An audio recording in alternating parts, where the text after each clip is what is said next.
We live in a world of relentless sound, a constant symphony of notifications, music, and chatter. Then it stops. The silence descends, and for many, a subtle panic begins to stir. This isn't peace. It's a void.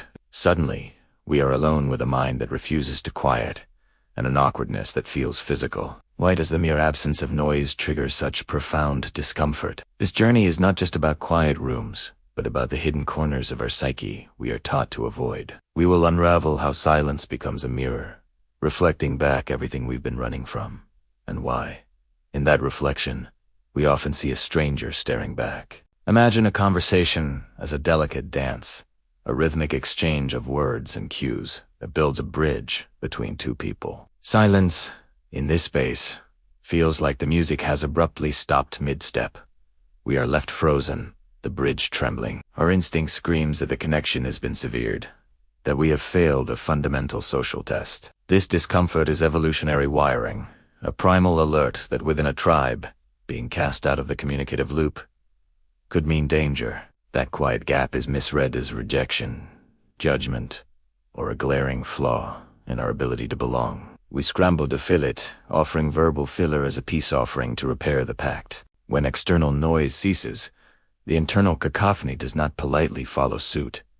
Instead, it roars. The silence outside amplifies the chaos within, turning a quiet room into a booming auditorium for our own anxieties. Thoughts we successfully drowned out with podcasts and playlists now march to the forefront, demanding attention. Unanswered emails, unresolved arguments, unmet expectations, they all find their voice in the void. This sudden confrontation with our own mental noise is jarring. We are forced to listen to a narrator we often ignore, and the script is rarely kind. The silence becomes not empty, but overwhelmingly crowded. From childhood, we are coached to perform, to present a curated self to the world. Conversation is our stage. Silence, then, is the dreaded curtain drop.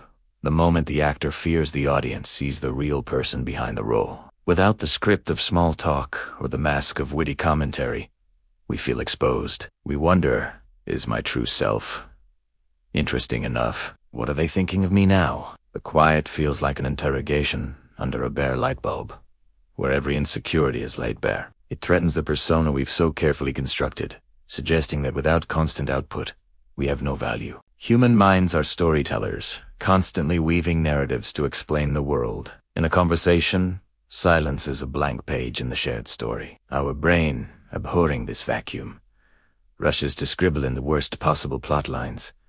They are bored. They are angry. They are plotting. They have discovered my secret. We become novelists of negativity, scripting our own social demise without a single word of evidence. This is a protective, if painful, mechanism, an attempt to predict threat. But it turns a neutral pause into a theater of suspense, where we are both the anxious audience and the terrified protagonist. We have culturally vaccinated ourselves against boredom, treating it not as a state of mind but as a personal failure. Silence is boredom's gateway drug. In its absence, we are forced to simply be, without stimulus or distraction. And for a generation conditioned to constant digital input, this feels like a system error. The itch to check a phone during a lull is more than habit. It is a flight reflex from self-confrontation. We have forgotten that boredom can be a fertile ground, that creativity and insight often sprout in fallow mental fields. We mistake the quiet for emptiness, when it is merely an unplanted garden. Silence has a haunting quality, an acoustic that allows past ghosts to speak. In the quiet, the echoes of things left unsaid or unresolved grow louder. That argument you never finished, that apology you never offered, that truth you swallowed, they all simmer in the subconscious. Noise acts as a lid on this pot. When silence lifts it, the steam of unfinished emotional business rises. This is why a silent car ride after a fight is agonizing, the air thick with words hanging in the ether. The quiet does not create the tension. It merely reveals the tension that was already there, vibrating beneath the surface of our noise. Speaking is an act of control. We choose our words, shape our image, direct the interaction.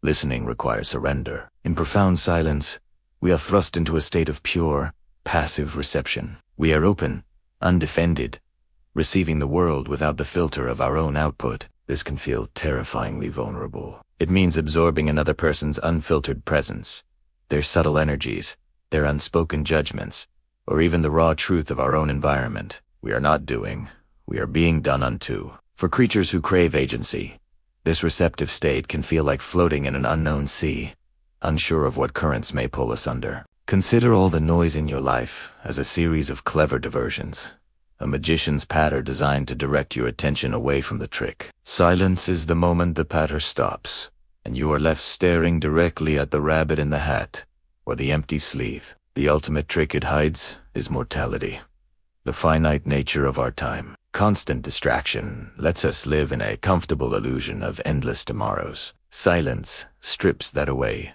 connecting us to the ticking of our own biological clock. It is an intimate, non-verbal reminder of our own timeline, a profound truth we often use sound to outrun. When the world goes quiet, the reflection in the mental mirror becomes unavoidably clear. This is perhaps the most confronting aspect of silence. It asks a simple, devastating question.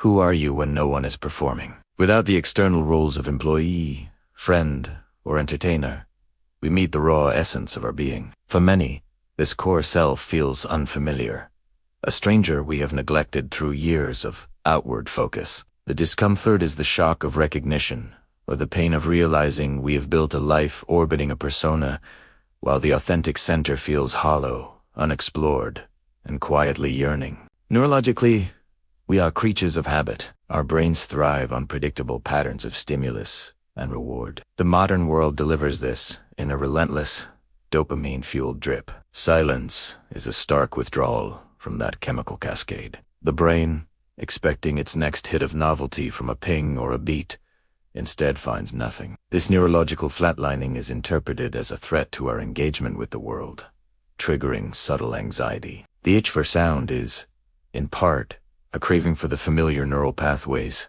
that assure us we are connected, alive, and part of the flowing data stream of existence. Sound provides a constant metric for our lives. The buzz of work measures productivity. The laughter of friends measures social success. The soundtrack of our commute measures the passage of time. In silence, these metrics vanish. We are left without a yardstick to measure our worth or progress in the moment. Are we doing enough?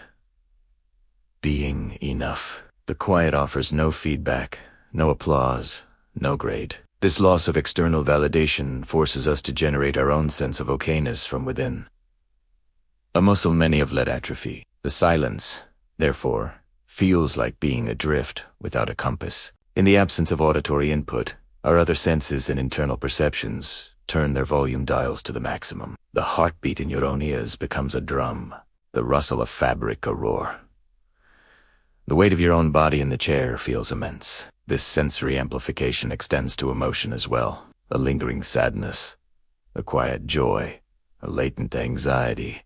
All find a clearer channel in the quiet. What was background static becomes the main broadcast. This heightened internal state can be overwhelming, a raw and unfiltered experience of being that we are simply not accustomed to navigating without the buffer of sound. Shared silence is one of the most profound and terrifying forms of human intimacy. It requires a complete dismantling of social armor. When words fall away, you are not communicating through the controlled medium of language. You are simply being with another person, exchanging presence alone. This bypasses the intellect and touches the soul. For relationships not built on such deep bedrock, this exposure feels dangerous. It threatens to reveal connections that are shallower than hoped, or conversely, to forge bonds deeper than intended. The quiet becomes a litmus test for real closeness, and not every relationship can pass. We have been subtly taught that silence equals emptiness, a void to be filled. Our media screams, our cities hum, our devices chime, all reinforcing that value and vitality are found in sound and activity. Silence, in this narrative, is the enemy of progress, the hallmark of irrelevance or loneliness. It is the soundtrack of an empty room, a failed party, a deserted street. This cultural programming runs deep, making us fear that by embracing quiet, we are aligning ourselves with stagnation, with being forgotten, with a kind of social death. We fill the void to prove we are alive. Sound segments, time into manageable pieces, a song, a conversation, a podcast episode. Silence collapses that structure. It presents time in its raw, unfiltered, continuous flow. Without the mile markers of noise, minutes can feel like hours, and the vast, unbroken horizon of our existence can come into a dizzying view. This confrontation with pure, unmeasured temporality is unsettling. It reminds us that time is not just something we spend or fill. It is the very substance of our life, slipping by silently, second by second, and we are powerless to slow it silent, marching passé. Our internal world often runs on silent rituals, rehearsals, and repetitive thought loops. We practice conversations, replay arguments, and cycle through worries. External noise can dampen this internal chatter, acting as a welcome interruption. Pure silence, however, provides the perfect acoustic chamber for these mental rituals to play out at full, obsessive volume. There is no external interruption to break the cycle. We become trapped in our own cognitive loops, unable to press pause on a worrying thought or a painful memory. The silence feels oppressive because it has locked us inside our own head, with the record stuck on repeat. Beyond the chatter of the conscious mind lies a vast, silent ocean, the unconscious. Everyday noise acts as a shore wall, keeping those deeper waters at bay. When imposed silence breaks that wall, the first thing we often hear is the unsettling lap of those hidden waves. Forgotten memories, repressed emotions, unacknowledged desires. They begin to rise. This is why silence can be so potent in therapy or meditation, and so terrifying in equal measure. It is not an empty space, but a conduit to the parts of ourselves we have deliberately submerged. The discomfort is the fear of what might surface from those depths. Yet, here lies the magnificent paradox. Within that very discomfort resides a profound invitation. When we stop treating silence as a foe to be defeated, we discover it is not a void, but a sanctuary. It is the blank page before the poem, the quiet conductor before the symphony. It is the fertile dark where seeds germinate. By enduring its initial discomfort, we reclaim our attention from the world and return it to ourselves. We exchange the performance for the person. This is where true listening begins, to others and to the whispers of our own soul. In the end, silence does not take, it gives. It offers not emptiness, but the rare, terrifying, and beautiful gift of becoming real. So we arrive at the heart of the paradox.